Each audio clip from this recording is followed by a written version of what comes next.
All right, let's jump right into this explainer. Today, we're unpacking a really profound narrative about media, representation, and identity. We're going to follow the deeply personal journey of a man named Nilo. We'll explore how a young boy's reflection in a dark, heavy television set slowly, over decades, transformed into a fully realized identity through the immense power of cinema. This is really a story about the images we consume and how they end up consuming, shaping, and sometimes even saving us.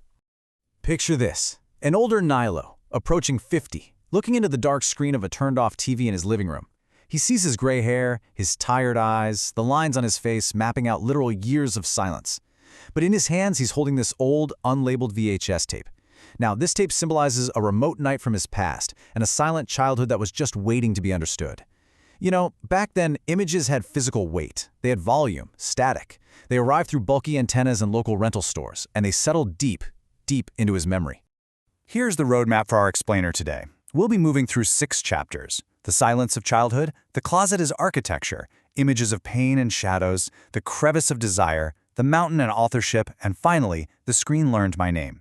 It's fascinating to see how Nilo's personal aging perfectly mirrors the historical evolution of LGBTQIA+ media. Part 1. The silence of childhood. Growing up in the 80s. Nilo grows up in a loud house, filled with the voices of his parents and his brothers. It's this traditional family order that just seems entirely natural to everyone else around him. But Nilo is forced to learn super early on that his truth, his authentic self, has to be hidden in complete silence. You really see his early internal conflict here. On one hand, you've got the 80s cartoon heroes Nilo watched, men running, fighting, just exhibiting absolute physical freedom and confidence, right? But for Nilo, his fascination with them was this secret gaze. It was a quiet, fearful curiosity that he didn't even have a name for yet. It was just a small deviation of the eye, but in his world, it felt incredibly dangerous. The TV was his window to this vibrant world, but he was experiencing it entirely through a lens of unnamed curiosity. Moving into Section 2, the closet as architecture, surviving by shrinking. Because as Nilo moves into his teenage and university years, his body literally learns to survive by making itself smaller. He learns to lower his voice, monitor his gestures, laugh at exactly the right moments, and essentially, just disappear. Nilo realizes a really crucial truth here. The closet isn't some personal failing. Actually, scratch that. It's more like a structural prison actively built by society. It's constructed from his father's homophobic jokes, from brothers who wouldn't defend him, and from this relentless social surveillance. And this applies so broadly, right? Society builds these exact same structures for marginalized people all the time, forcing them to constantly justify their own existence. Even at university, which is supposed to be this haven for intellectual freedom, he had a peer physically block him to stop him from speaking, and others mocked him for studying French, calling it a quote-unquote gay language. The closet wasn't just hiding, it was an architecture that taught him to live entirely outside of himself. Section 3. Images of pain and shadows. The era of fear. As Nilo is growing up, a truly terrifying word starts circulating among the adults: AIDS. It absolutely haunted the conversations, changing the air in the room, dropping voices into these hushed, nervous tones. And this overwhelming climate of fear directly shaped exactly how the media portrayed desire. So he's left asking, why did someone like him almost always have to die? This is such a tragic question, but it hits the nail on the head regarding the bitter reality Nilo faced when looking for representation in the 80s and 90s. He desperately wanted to see himself, but the reflection the media offered back was terrifying. To be like him basically meant to suffer, to lose everything, or to face absolute physical condemnation. Early 90s cinema offered him these incredibly flawed mirrors. Think about it. You had films like Philadelphia showing that being gay inherently meant suffering, illness, and a tragic end. And then, on the flip side, movies like Interview with the Vampire presented a different kind of representation, but one where male intimacy and desire had to be masked behind nocturnal shadows and the literal guise of monsters. The media was explicitly teaching him that his desire either wore a monster's costume or it ended in tragedy. No in between. Section 4. The crevice of desire. A shift in media. Entering his university years in 1996, Nilo's heavily guarded inner world finally experiences its very first crack. And it happens in the most ordinary setting imaginable: a crowded, noisy, smoke-filled college barbecue. Picture the scene. Nilo is sitting there, pretending to completely ignore the television while his peers are just chatting away around him. But on that screen, the movie Threesome is playing, and for the very first time, he sees a representation of desire, confusion, and youth that isn't instantly punished with death. It's not a caricature either. For Nilo, this was a fresta, a tiny crevice or a crack in the wall. Now, it wasn't the full picture of a possible life just yet, but it was absolute proof that there was oxygen on the other side of that wall. So, while keeping his identity safely hidden, Nilo actually found a lifeline in academia. Diving into theorists like Foucault and Judith Butler gave him the actual vocabulary to understand that his suffering wasn't an individual flaw.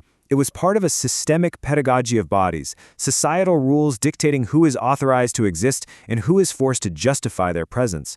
He was essentially building his own exit route through knowledge, using these academic concepts as maps to navigate through the darkness. Section 5. The Mountain and Authorship. An Emotional Awakening. Skip ahead a few years, and the role of media in his life evolves yet again.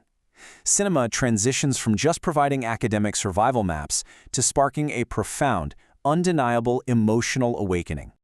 Let's look at how this builds chronologically. We start with the macho cartoon heroes and the AIDS fear of the 80s. Move to the tragic shadows of Philadelphia. Then to that tiny crevice of hope with Threesome in 1996. And this all snowballs right up to the monumental release of Brokeback Mountain in 2006. For Nilo, Brokeback Mountain wasn't just a movie. It was literally an entire mountain opening up inside his chest. He sat there watching two men in this immense, sweeping landscape whose love was condemned solely by the brutality of the outside world. Nilo walked out of that theater with a pain that felt like pure recognition. The boy who had spent his life hiding behind French textbooks in polite silence had finally found a narrative large enough to house his lifelong quiet.